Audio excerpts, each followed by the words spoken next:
आप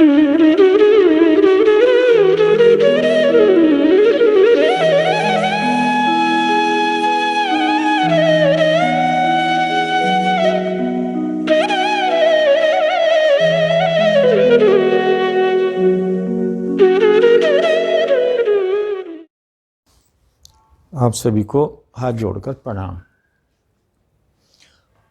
आज वैदिक ज्ञान श्रृंखला पाठ संख्या 10 में बात करेंगे पंचम भाव के कारकत्व। पंचम भाव के जो कारकत्व होते हैं, पंचम भाव से जो चीज़ देखी जाती है वो बहुत ज़्यादा ही महत्वपूर्ण है। तो पंचम भाव में जो मुख्य रूप से देखा जाता है, पंचम भाव यानी कि 1 2 3 4 5, ये वाला, ये पंचम भाव लगन से पांचवा, उससे क्या क्या चीज़ें या क्या क्या देखा जाता है, या पंचम भाव के कारकत्व तो क्या है। जैसे विद्या है, बुद्धि है, आपकी शिक्षा है, आपका मंत्री पद है, आपको कब पदोन्नति मिलती है, कब आप का डिमोशन हो सकता है, उसके साथ साथ खेलों में कैसी भूमिका रहेगी, उसके आप प्रतियोगिता में होंगे या नहीं होंगे, और बहुत सारी चीज़ें इससे देखी जाती हैं। तो एक एक करके चर्चा करते हैं। तो पहला आता है कि विद्या, आपकी एजुकेशन में भी आपकी हायर एजुकेशन। वैसे तो दो, द्वितीय भाव और पंचम भाव दोनों से ही विद्या देखी जाती है, लेकिन जब आप हायर एजुकेशन की बात करेंगे, आपको पीएचडी करनी है, आपको एमबीए करना है, इंजीनियरिंग करनी है, तो उस तरह की जो हायर शिक्षा होती है वो आप कैसा ज्ञान प्राप्त करेंगे, कैसी विद्या होगी, वो आपका यहाँ से होगा। आपकी जो एजुकेशन, किसी की भी जो एजुकेशन है, जब कुंडली में आप देखेंगे कि एजुकेशन वो रुक रुक के होगी, आपके जो परसेंटेज होगी मार्क्स की वो कैसी होगी, ए ग्रेड मिलेगा, डी ग्रेड मिलेगा, सी ग्रेड मिलेगा, या फिर आप लगातार उच्च एजुकेशन प्राप्त करेंगे, या फिर आप लटक के आपकी एजुकेशन होगी, या ब्रेक ले लेके होगी। तो जो आपका जो विद्या होगी, और विद्या का संबंध सीधा का सीधा बुद्धि से है कि आपकी बुद्धि कैसी है, शार्प है कि नहीं है। कई बार ऐसा भी होता है कि जो ज़्यादा पढ़े लिखे नहीं होते हैं वो बुद्धिमान भी होते हैं। कई बार ऐसा होता है कि जो ज़्यादा पढ़े लिखे होते हैं वो इतने बुद्धिमान नहीं होते हैं। तो आपकी जो बुद्धि होगी, आपकी जो तर्क शक्ति होगी, आपका जो मैनेजमेंट करने का तरीका होगा, वो सारा का सारा बुद्धि से होता है। तो आपकी विद्या और बुद्धि, हाँ, इसके पंचम भाव से देखनी चाहिए, और पंचम भाव से देखी जाती है। साथ के साथ जो सेकंड हाउस है, जो द्वितीय भाव है, वो। उसके बाद में आता है आपका संतान। तो मुख्य रूप से तो ज़्यादा चर्चा जो होती है पंचम भाव में विद्या, बुद्धि और संतान, उसके विषय में ही होता है। ज़्यादातर क्वेश्चन इसी तरीके के रहते हैं, और बाकी चीज़ें हैं वो बताऊंगा। तो तीसरे नंबर पे आता है कि संतान। जब संतान के विषय में चर्चा होती है, आदमी के जो जीवन का सबसे महत्वपूर्ण पक्ष होता है संतान। प्रत्येक व्यक्ति अपनी संतान के विषय में जानना चाहता है कि संतान होगी, नहीं होगी, होगी तो कैसी होगी, हमारी संतान कैसी होगी। तो संतान पक्ष को देखने के लिए पंचम भाव का अवलोकन करना चाहिए।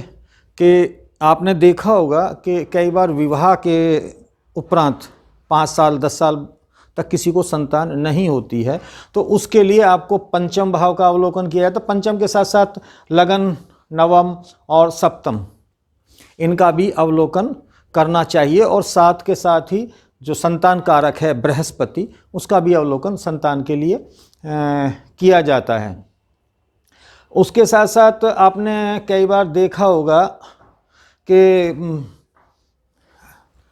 संतान नहीं होती है, लोग बाग आईवीएफ कराने के लिए डॉक्टरों के चक्कर लगाते रहते हैं, और बहुत सारी समस्याएं होती हैं। यानी कि जो गर्भ की स्थिति है उसकी जानकारी के लिए भी पंचम भाव का ही अवलोकन करना चाहिए। उसी से संतान पक्ष के विषय में सारी की सारी जानकारी आप प्राप्त हो सकती है। उसके बाद में आता है आपका उदर और पेट। उदर का मतलब ही पेट ही है, तो पेट से संबंधित सभी चीज़ें कि किसी का, आपने देखा होगा कई लोग बड़े स्लिम ट्रिम से होते हैं, कई बार पेटल होते हैं, यानी कि पेट उनका आगे को होता है, तो वो चीज़ें देखने के लिए पेट से संबंधित कोई भी बीमारी है, किसी को एसिडिटी है या और कोई भी बीमारी होती है आपके उदर से संबंधित या पेट से संबंधित, उसका भी अवलोकन पंचम भाव से ही करना चाहिए। उसके बाद में आता है मंत्री पद। मंत्री पद की भी बात यहाँ, अभी जब चतुर्थ भाव के विषय में हमने बात की थी, वहाँ भी हमने मंत्री पद के विषय में बात की थी, तो वहाँ हमने सीधा संबंध जनता से बताया था। मंत्री दो तरह से बनता है व्यक्ति, एक वो जिसको जनता चुनाव में चुनकर भेजती है, वो एमपी या एमएलए बनता है, उसके बाद में वो मंत्री बनता है। एक मंत्री ऐसे होते हैं जो चुनाव नहीं लड़ते हैं, मनोनीत होते हैं, या फिर जो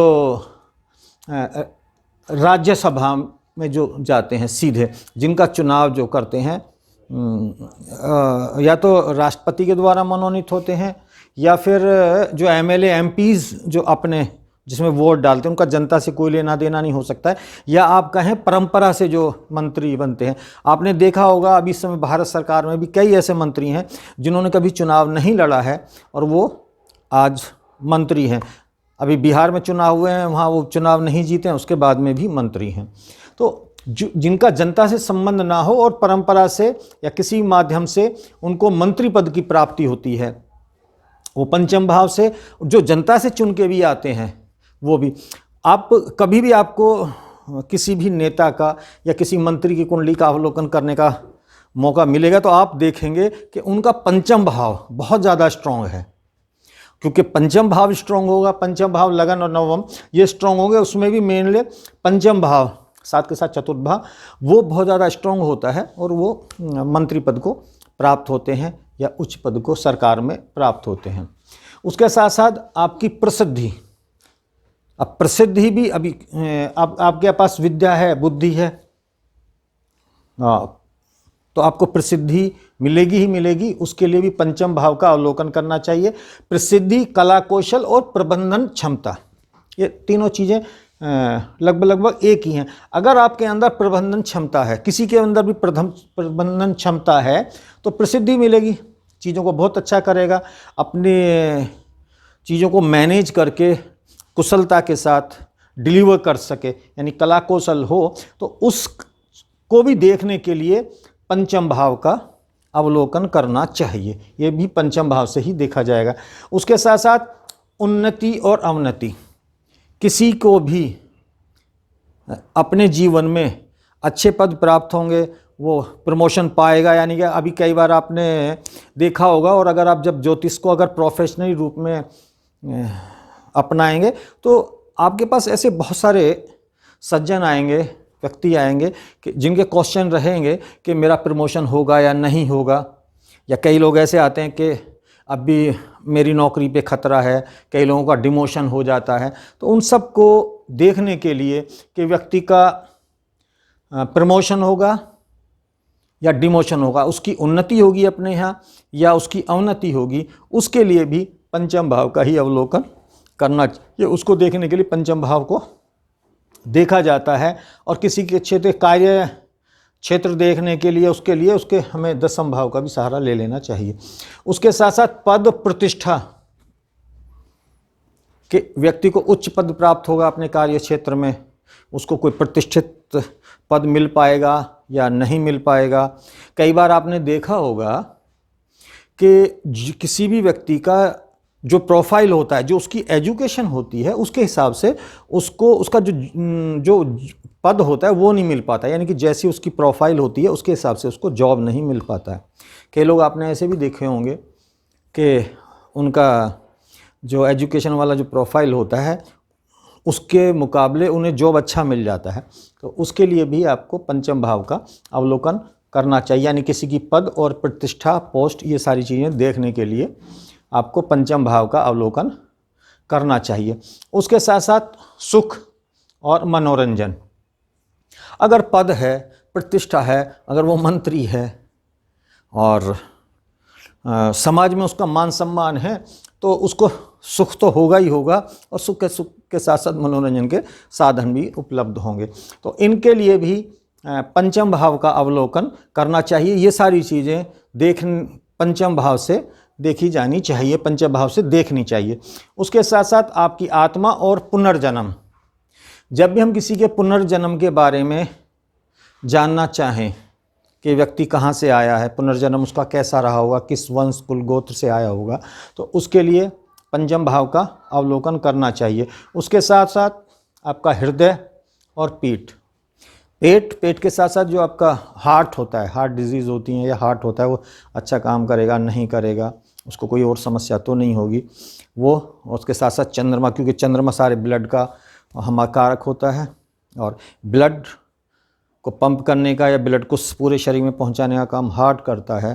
तो इसके लिए हमें चतुर्थ और पंचम दोनों का, और सूर्य और चंद्रमा, अगर किसी को हार्ट से या हार्ट डिजीज़ देखी जाती हैं तो।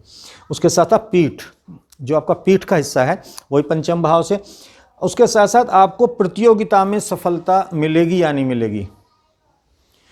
अगर कोई प्रतियोगिता की परीक्षा की तैयारी कर रहा है, चाहे वो IAS की, PCS की, कोई बैंक की या दूसरे किसी भी गवर्नमेंट जॉब की कोई तैयारी कर रहा है, और उसका देखने के लिए कि उसके सफलता के चांसेस कितने हैं, वो सफल होगा या नहीं होगा, उसके लिए पंचम भाव का अवलोकन करना चाहिए।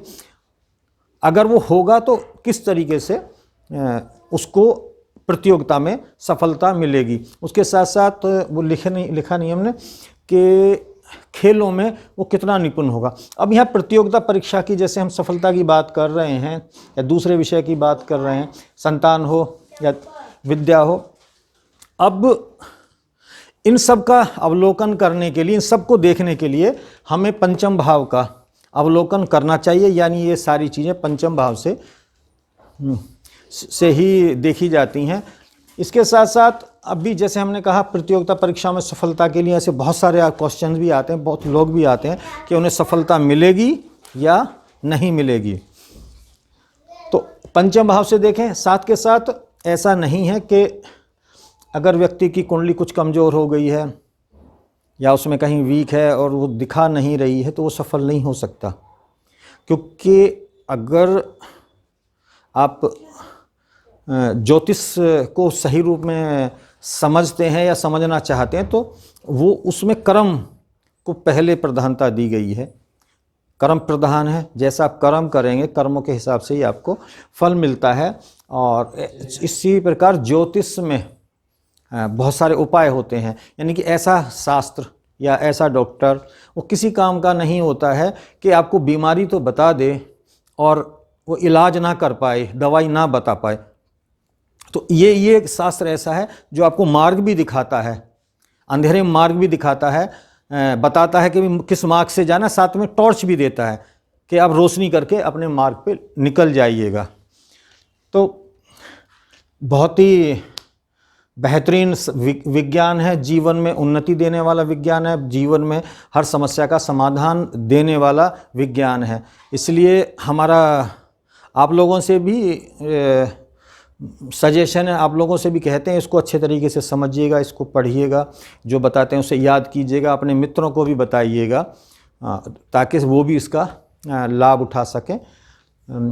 और जल्दी ही हम एक अलग से दूसरा एक एपिसोड शुरू करेंगे जिसमें साथ के साथ हम उपाय बताएंगे कि अभी जैसे संतान का विषय हो, चाहे आपका जॉब का विषय हो, किसी की बीमारी को लेके हो, जीवन के प्रत्येक पहलू के विषय में उसमें चर्चा होगी और जो समस्या होगी एक एक करके उसका निदान, क्या आपको कौन सा मंत्र करना चाहिए, कौन सी आप पूजा कर सकते हैं, क्या यज्ञ कर सकते हैं, कोई स्टोन पहन सकते हैं नहीं पहन सकते हैं, चाहे वो रत्न हो, रुद्राक्ष हो या कोई यंत्र लगा के उसकी पूजा करके लाभ उठाया जा सकता है, उसका पूरी विस्तार से चर्चा करेंगे। लेकिन अभी विषय पे आते हैं कि हम बात कर रहे थे पंचम भाव के कारकत्व, और इसको आपने समझ लिया होगा। फिर भी कोई चीज़ समझ में नहीं आई है तो आप क्वेश्चन कमेंट्स बॉक्स में कर सकते हैं, सीधा व्हाट्सअप कर सकते हैं, तो अगले उसमें हम उस विषय को ले लेंगे, उसको पुनः एक बार आपको समझाने का प्रयास करेंगे। लेकिन इनको आप नोट्स के रूप में तैयार करते रहिएगा और याद करते रहिएगा, क्योंकि बहुत ही जल्दी से जब आगे के विषय चलेंगे तो उनको समझने में आपको आसानी भी रहेगी और आपको आनंद भी आएगा। तो आज की बात को अब यहीं पे विराम देते हैं और आप सब लोग स्वस्थ रहें, समृद्ध रहें और आगे तरक्की करें। इसी के साथ जय हिंद, जय भारत।